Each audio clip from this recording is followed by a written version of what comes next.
Hello students, आप लोग पढ़ रहे होंगे चौथा। आज मैं लेसन 4 लेकर आया हूँ। लेसन 3 आपका कंप्लीट हो गया है। Linear equation of two variable वाला बहुपद आपका कंप्लीट हो गया है। वास्तविक संख्याएं आपकी हो गई होंगी। 3 चैप्टर आपका कंप्लीट हो गया है। चौथा चैप्टर है आपका क्वाड्रेटिक इक्वेशन, द्विघात समीकरण। देखिए, जो दो घात बहुपद होती है, बहुपद को समीकरण करने के लिए क्या होता है कि उसको बराबर जीरो का अगर राइट हैंड साइड में कर देते हैं तो वह एक समीकरण हो जाता है, तो वह द्विघात समीकरण होता है। दो घात समीकरण का मतलब जिसकी हाईएस्ट पावर जो होती है उसकी हाईएस्ट पावर जो होती है उसकी 2 हो। 3 घात समीकरण वो होता है जिसकी हाईएस्ट अधिकतम पावर 3 हो। 4 घात समीकरण वो होता है जिसकी हायर पावर 4 हो। तो हमको पढ़ना है दो घात समीकरण। दो घात समीकरण, द्विघात समीकरण।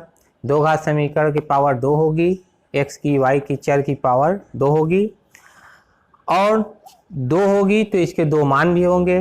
दो घात समीकरण में 2 वैल्यू होती है, 2 जीरोज होते हैं। 3 घात समीकरण में 3 वैल्यूज होती हैं, x की या y की जिसमें दिया हो, और 4 घात में 4 वैल्यू होती है। तो दो घात समीकरण में 2 वैल्यू होगी, उसकी 2 रूट्स होंगे जिनको हम जीरोज ऑफ द कहते हैं क्वाड्रेटिक इक्वेशन। द्विघात समीकरण का जीरोस कहते हैं, शून्यक कहते हैं। वह शून्यक उसे कहते हैं जो उसमें उसका मान रखा जाता है द्विघात समीकरण में, तो वह 0 के बराबर हो जाता है। तो ये कहा जाता है कि ये इसका शून्यक है। अगर नहीं होता तो कहेंगे कि ये इसका शून्यक नहीं है। दो घात समीकरण बहुत आसान है। अगर इसको आप लगाएंगे 5 से 6 नंबर तक का आता है आपका, और कुल बीजगणित जो है वह आपका 18 नंबर तक आता है।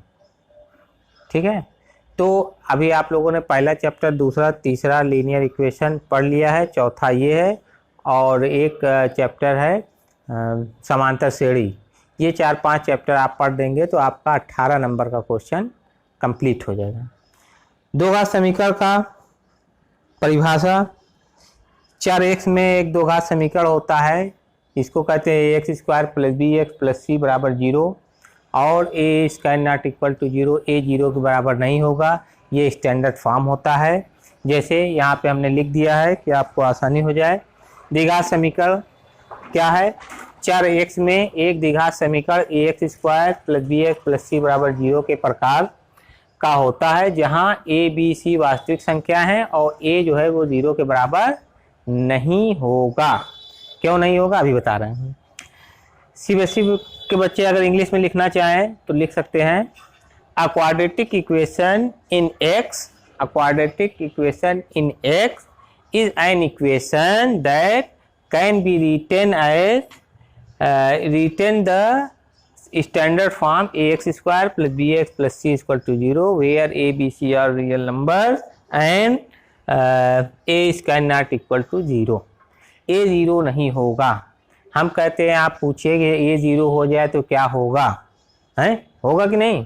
मान लीजिए कि a अगर 0 हो गया तो क्या होगा? ax square plus B x plus C equal to 0 में अगर a बराबर 0 हो जाए तो क्या होगा?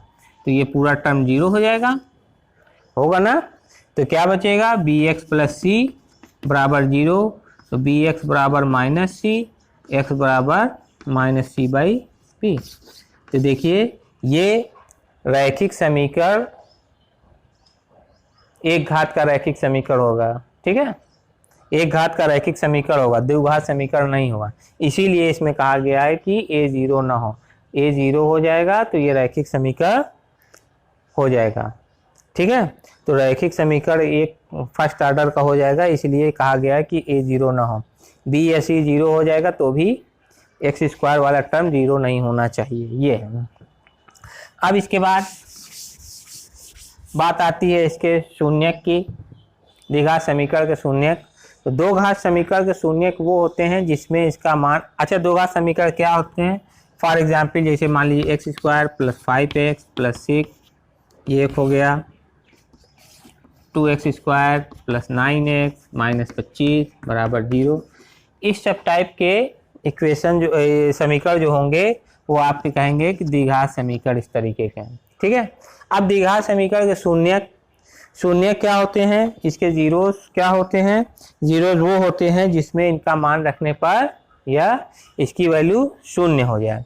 अब इसमें आप x बराबर 1 रख के देखें, 2 रख के देखें, 3 रख के देखें, -1 -2 -3 रख के देखिए, जिसपे इसकी वैल्यू शून्य हो जाएगी वह इसका शून्यक होगा। तो प्लस में तो कोई इसकी वैल्यू 0 होने वाली नहीं है। अगर इसमें x बराबर -2 रख दें तो देखिए क्या होता है, -1 रखने पे -5 हो जाएगा और ये 7 हो जाएगा, ये नहीं हो जाएगा। -2 रख दिए तो -2 का स्क्वायर +5 इंटू -2 +6, तो ये हो जाएगा 4 -10 +6। देखिए 4 और 6 प्लस में है, 10 - 10 = 0। तो इसका मतलब क्या हुआ कि x = -2 इसका एक शून्य है। ठीक है। x बराबर -3 रख के देखिए, उस पर भी 0 आ जाएगा। उसके बाद बताते हैं कि क्यों ये इसका शून्यक है, और इसके अलावा कोई भी वैल्यू रखेंगे तो ये शून्यक नहीं होगा। ठीक है। तो अब ये है कि इसके शून्यक ज्ञात करने कैसे हम निकालेंगे, दो घात समीकरण को कैसे हल करेंगे। तो दो घात समीकरण को हल करने की 3 विधि हैं। पहली है गुणनखंड मेथड, फैक्टर मेथड से करने। दूसरा है पूर्ण वर्ग बना करके, मेथड ऑफ कंप्लीटिंग स्क्वायर करके। तीसरा आपका है फार्मूले से, सूत्र से। ठीक है। तो आइए हम आगे लिखते हैं कि क्या हो। तो दो घात समीकरण को हल करने की 3 विधि होती है। पहली आपकी है गुणनखंड विधि, दूसरी आपकी पूर्ण वर्ग बना करके, मेथड ऑफ कंप्लीटिंग स्क्वायर, तीसरी है सूत्र से। तो पहली है गुणनखंड मेथड से। गुणनखंड अभी आप लोग लगाए होंगे, 9th में भी लगाए हैं और 10th में भी लगा रहे होंगे, बहुपद में लगाया होगा। कुछ नहीं है, बहुत आसान है। इसमें आपको गुणनखंड करना होगा और उतना बराबर 0 करके x की दोनों वैल्यूज आपको निकाल लेनी है। वो दोनों वैल्यूज जो होती है वो x के जीरोज होते हैं। जैसे मान लीजिए कि x² + 5x + 6 बराबर 0 दिया। ठीक है। गुणनखंड मेथड से कैसे लगाते हैं, गुणनखंड मेथड में एक काम करते हैं कि x² का गुणांक और कांस्टेंट इन दोनों का मल्टीप्लाई करते हैं और बीच वाले पद को तोड़ करके, जोड़ करके या घटा करके ये बीच वाला लाते हैं। अब जैसे यहाँ पे देखिए x² के साथ 1 है, तो 1 × 6 बराबर हो जाएगा 6। 6 में 1 जोड़ेंगे तो 7 हो जाएगा, 6 में से 1 घटाएंगे तो 5 हो जाएगा। लेकिन घटाएंगे तो यहाँ प्लस है, यहाँ माइनस है, बात बन नहीं पाएगी। अभी बताते हैं क्यों नहीं बन पाएगी। 6 को हम लिख सकते हैं 3 दूना 6, 3 + 2 = 5 होता है। ये देखिए यहाँ पे आप इसको बीच को तोड़ना है आपको। ये हो जाएगा x² प्लस इस 5 को हम तोड़ देंगे 3 + 2x + 6 बराबर 0।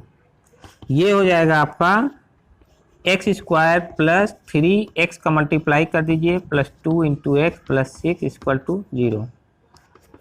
यहाँ पे देखिए इन दोनों में से x कॉमन लिया तो x + 3 प्लस यहाँ पर 2 कॉमन लिया तो x + 3 = 0।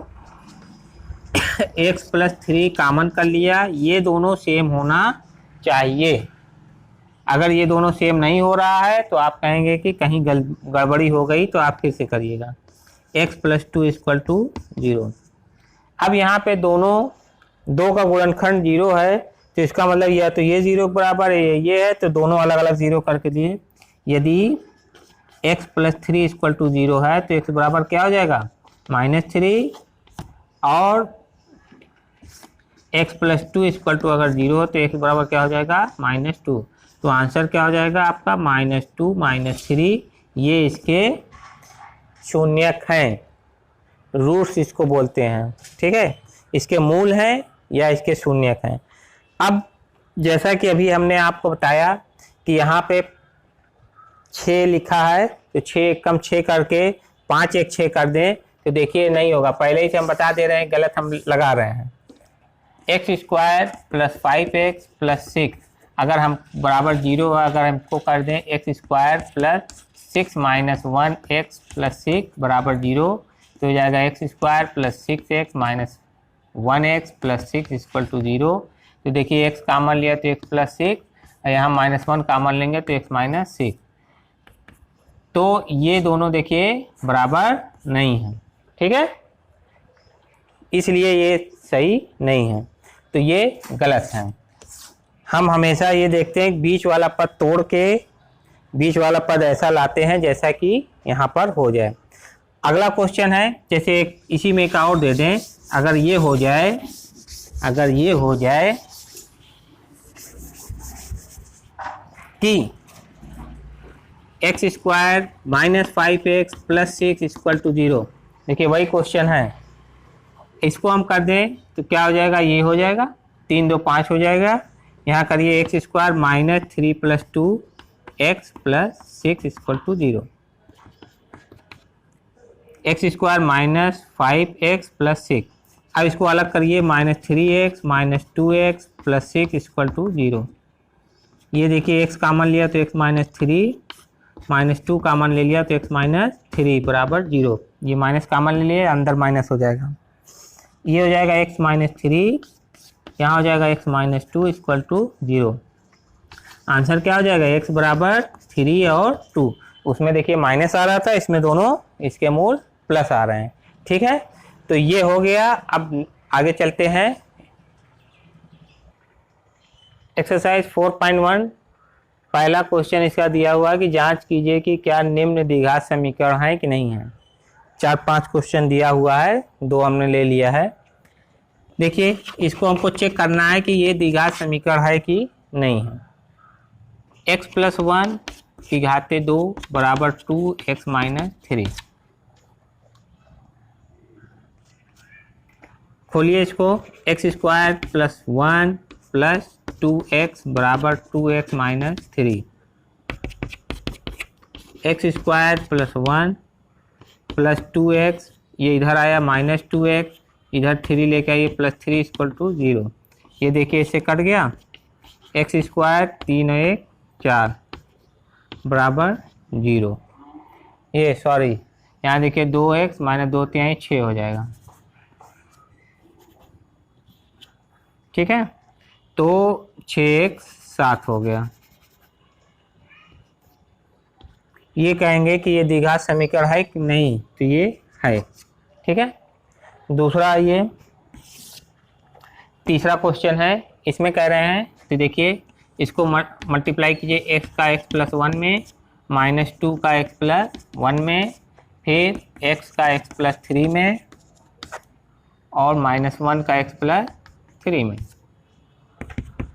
X square plus x minus 2x minus 2 बराबर x square plus 3x minus x minus 3, देखिए दोनों तरफ एक्स स्क्वायर कट गया, माइनस 2x प्लस x तो माइनस x माइनस 2 हो जाएगा, यहाँ 3 में से एक गया 2x माइनस 3, एक तरफ लेके आइए minus x minus 2 minus 2x plus 3 equal to 0, minus 2x minus 3x, तो ये हो जाएगा आपका माइनस 3x और प्लस 1 इक्वल टू 0, तो ये द्विघात समीकरण नहीं है, ठीक है। दूसरा क्वेश्चन है, इसमें आपको सिर्फ और सिर्फ द्विघात समीकरण बनाना है। इसमें कह रहे हैं कि आप जो इक्वेशन क्वेश्चन लिखा हुआ उसको पढ़िए, उससे द्विघात समीकरण बनाइए, सॉल्व नहीं करना है। कह रहे हैं कि एक आयताकार भूखंड का क्षेत्रफल, आयताकार कोई भूखंड है, इसका क्षेत्रफल आपको निकालना है। इसका क्षेत्रफल 528 मीटर स्क्वायर है, क्षेत्रफल की लंबाई मीटर में जो है, लंबाई चौड़ाई दोनों मीटर में है, उसकी चौड़ाई के दुगने से एक अधिक है। जब ऐसा क्वेश्चन रहा करे तो चौड़ाई को मान लीजिए x, तो लंबाई क्या हो जाएगी, उसका दुगना से एक ज़्यादा यानी 2x प्लस 1 मीटर हो जाएगी। तो यहाँ पर आप मानेंगे कि माना भूखंड की चौड़ाई बराबर x मीटर, तो लंबाई क्या हो जाएगी, उसकी चौड़ाई के दुगने से एक अधिक है, चौड़ाई के दोगुने से एक अधिक है, यानी 2x + 1 मीटर दिया है। भूखंड का क्षेत्रफल 528 मीटर स्क्वायर। क्षेत्रफल क्या होता है, लंबाई गुणे चौड़ाई बराबर 528 मीटर स्क्वायर। लंबाई क्या है 2x + 1, चौड़ाई क्या है x बराबर 528। इसको करिए 2x स्क्वायर प्लस x बराबर 528, ये हो जाएगा 2x square plus x minus 528 बराबर 0। यही आपको करना है, ठीक है। अब इसको 4.1 को आप लोग कंप्लीट कर लीजिएगा। 4.2 में हम लेके आएंगे गुणनखंड मेथड से आपको द्विघात समीकरण का हल बताएंगे। Thank you for watching this video. खुश रहिए।